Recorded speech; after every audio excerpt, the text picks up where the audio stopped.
बरेकार कारखाना में आपदा प्रबंधन प्रशिक्षण कक्ष शुभ उद्घाटन किया है। ये हम सबके लिए बड़े गौरव की बात है कि आज अंतर्राष्ट्रीय महिला दिवस के अवसर पर महिला महाप्रबंधक महोदया के करकमलों से इस प्रबंधन कक्ष का उद्घाटन हुआ। आदरणीय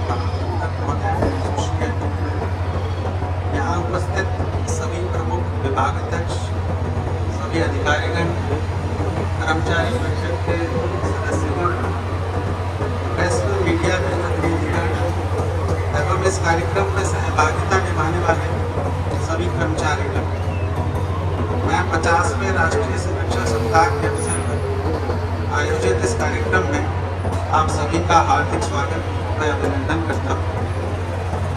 इस सप्ताह को मनाने का मुख्य उद्देश्य बरेगा परिवार के बीच सुरक्षा जागरूकता के माध्यम से दुर्घटनाओं को रोकना है। इस सप्ताह के दौरान कर्मचारियों को विभिन्न कार्यक्रमों के माध्यम से औद्योगिक दुर्घटनाओं से बचने के तरीकों के बारे में जागरूक किया जाता है। कर्मचारियों को उनकी सुरक्षा के बारे में जागरूक करना तथा उन तरीकों से अवगत कराना है जिनसे दुर्घटनाओं को रोका जा सकता है। इस सप्ताह के दौरान बरेगा में विभिन्न गतिविधियों का आयोजन किया गया। बरेगा की विभिन्न कार्यशालाओं में सेफ्टी ऑडिट भी कराए जा रहे हैं, जिनसे ये सुनिश्चित किया जा सके कि सुरक्षा संबंधित सावधानियों का पालन किया जा रहा है। और अब मैं निवेदन करूंगा यहाँ उपस्थित अपने श्री अष्टभुजा मिश्रा जी और इंस्पेक्टर श्री कृष्णानंद तिवारी जी इस कार्य को आरंभ कराएं। आज के इस सुरक्षा सप्ताह का एक प्रदर्शन जो आपका है, आपके लोगों का है, आपका अपना है, आपके परिवार का है, हम प्रारंभ करते हैं।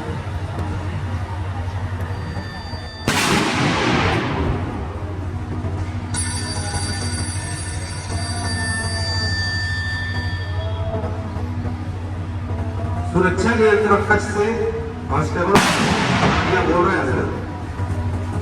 श्रीमान जी, यहाँ पूर्वी गेट बरेगा पर बहुत सारे लोग घायल पड़े हैं।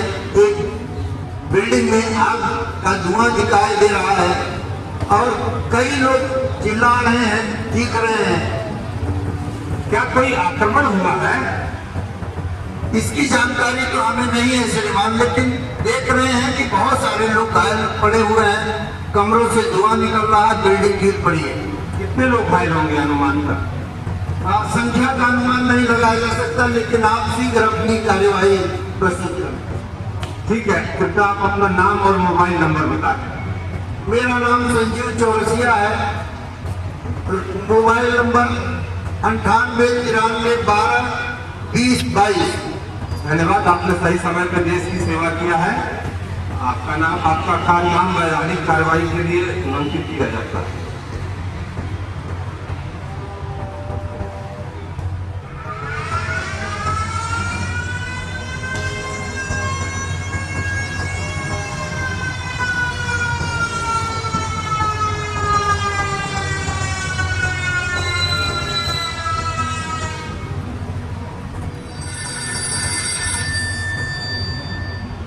श्रीमान जी, आपदा प्रबंधन केंद्र से हम कांस्टेबल अभय राय बोल रहे हैं।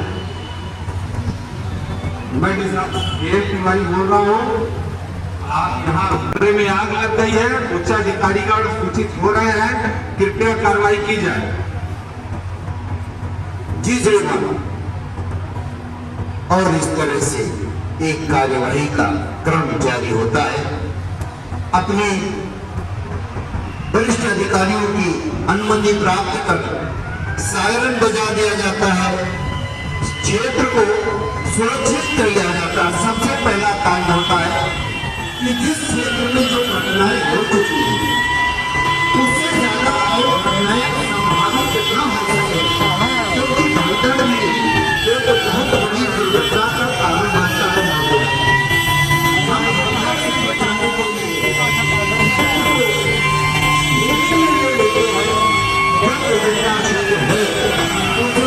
अपने घोड़े के अंदर ले लेते हैं और उस क्षेत्र में सामान्य नागरिकों का प्रवेश वर्जित कर दिया जाता है, क्योंकि सामान्य नागरिकों के प्रवेश से वहां भगदड़ की संभावना हो सकती है। किसी भी तरह की और बड़ी दुर्घटना जो शायद अभी तक नहीं हुई है वो होने की संभावना बढ़ जाती है। इस नाते हम पूरी कार्यवाही को अपने घेरे में ले लेते हैं। सबसे पहले भवन में तीसरी मंजिल पर आग दिखाई दे रही है। आप देखें तीसरी मंजिल पर भवन में आग लगी हुई है, धुएं का गुबार भरा पड़ा है, नीचे की कमरों से धुआं निकल रहा है। हमारे अग्नि सुरक्षा अग्निशमन सेवा केंद्र की रेलवे सुरक्षा बल की टुकड़ी अपने 3 टुकड़ियों में अपने आप को 3 दलों में बांट करके वो कार्यवाही प्रारंभ कर रही है। हम आपको एक मित्र को मान सकते हैं, पर मित्र के साथ ही साथ वो एक शत्रु भी है। अगर आग आवश्यकता से ज्यादा हो जाए तो वो शत्रु का काम करती है। आज इस शत्रु को हमें 3 तरफ से घेरने की जरूरत है। देखें 3 फायर टेंडर अलग अलग छोटी आग और बड़ी आग को काबू करने के लिए आगे बढ़ चले हैं। कार्यवाही प्रारंभ है। क्षेत्र में बहुत सारे नागरिक बिल्डिंग के आसपास भय पड़े हैं, लेकिन सबसे पहले हम उस बिल्डिंग को इस स्थिति में तो लाए, उसे सुरक्षित तो करें कि हम वहां जाकर के काम कर सकें। तो सबसे पहले हमें उसकी आवश्यकता होती है कि हम वहां पर आग की जो दुर्घटनाएं हुई हैं उन्हें काबू करें। तो सबसे पहले ये तीनों टीमें अग्निशमन की टुकड़ी अपने आप को 3 भागों में बांट करके 3 तरफ से इस आग को काबू करने का प्रयत्न कर रही है।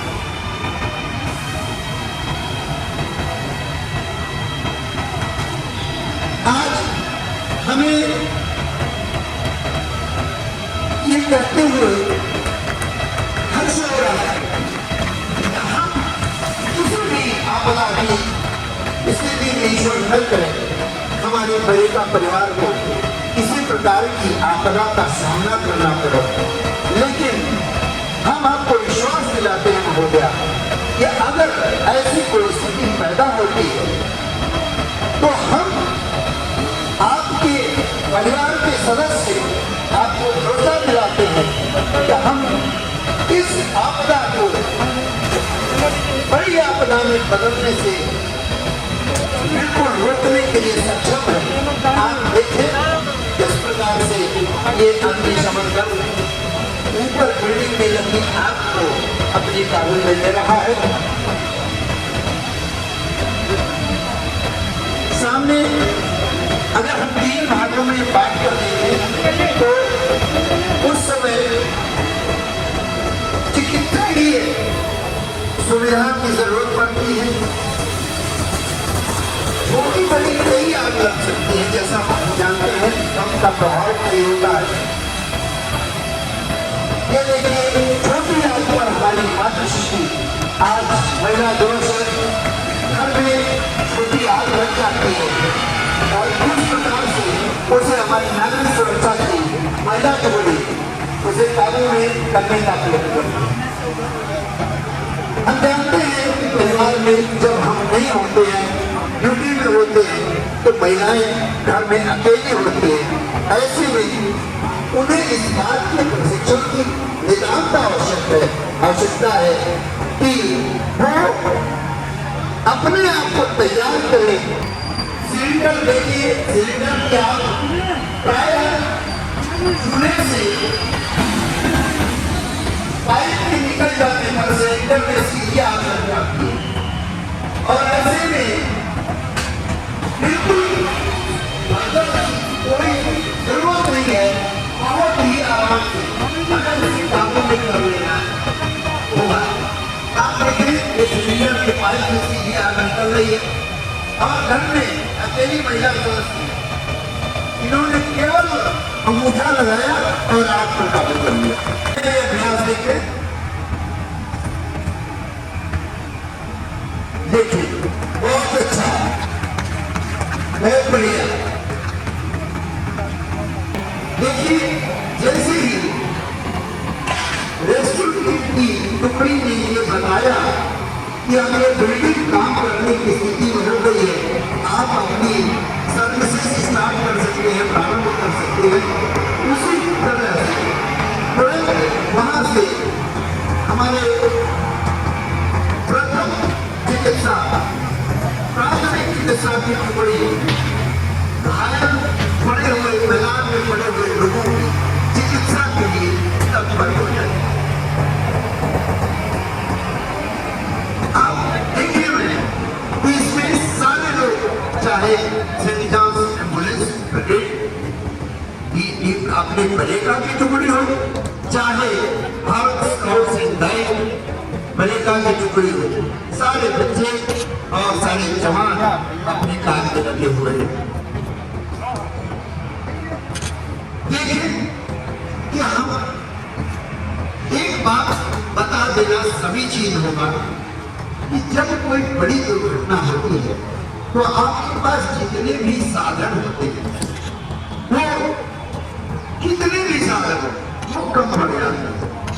तो ऐसे में ये लाजिमी है कि हम उन, देखिए एक व्यक्ति कम साधनों, हमारे पास कुछ नहीं था, स्ट्रेचर तक नहीं था, हमने दरी से और लाठी से एक स्ट्रेचर का निर्माण किया और उसे घायल को सुरक्षित स्थान पहुंचाने का या इस तरह से हम बहुत दूर तक इसे ले जा सकते हैं बड़ी आरामदेह मुद्रा में। एक बच्ची देखिए हमारे स्काउट गाइड की पीठ पर लाद करके एक घायल को एक स्थान से दूसरे स्थान पर स्थानांतरित कर रही है जहां इन्हें चिकित्सकीय सहायता उपलब्ध हो सके, जिसे हम कैजुअलिटी कलेक्टिंग पॉइंट कहते हैं। ऐसे वक्त में एक प्रशासन के द्वारा एक आईसीयू इंसिडेंट कंट्रोल ऑफिसर का की तैनाती की जाती है। देखें कि घायल व्यक्ति को किस प्रकार से एक व्यक्ति उठाकर ले जाता है। कभी कभी स्ट्रेचर न होने की दशा में हमें ये कार्य करना पड़ता है। एक घायल व्यक्ति का एक पैर केवल फ्रैक्चर था, उन्होंने उसे ढांढस बताया कि भाई आपका दूसरा पैर तो ठीक है, आप अपने दूसरे पैर का इस्तेमाल कीजिए, हम जो कमजोर पैर है उसको हम बैसाखी का स्वरूप देते हैं और एक पैर की बैसाखी बनाकर उसे एक स्थान से दूसरे स्थान पर किस तरह स्थानांतरित किया कि कम साधनों में अच्छी चिकित्सा सुविधा देना ये हमारा दायित्व बन जाता है। दरी हमारे घर में पड़ी होती है, चादर पड़ी होती है और लाठियां पड़ी होती हैं, हम उसके माध्यम से एक स्ट्रेचर बनाया हमने और इन 4 भारत स्काउट गाइड के बच्चों के द्वारा आज मातृशक्ति दिवस है, अंतर्राष्ट्रीय महिला दिवस है और हमारी महिलाएं किसी भी प्रकार कम नहीं है, सब प्रकार समग्र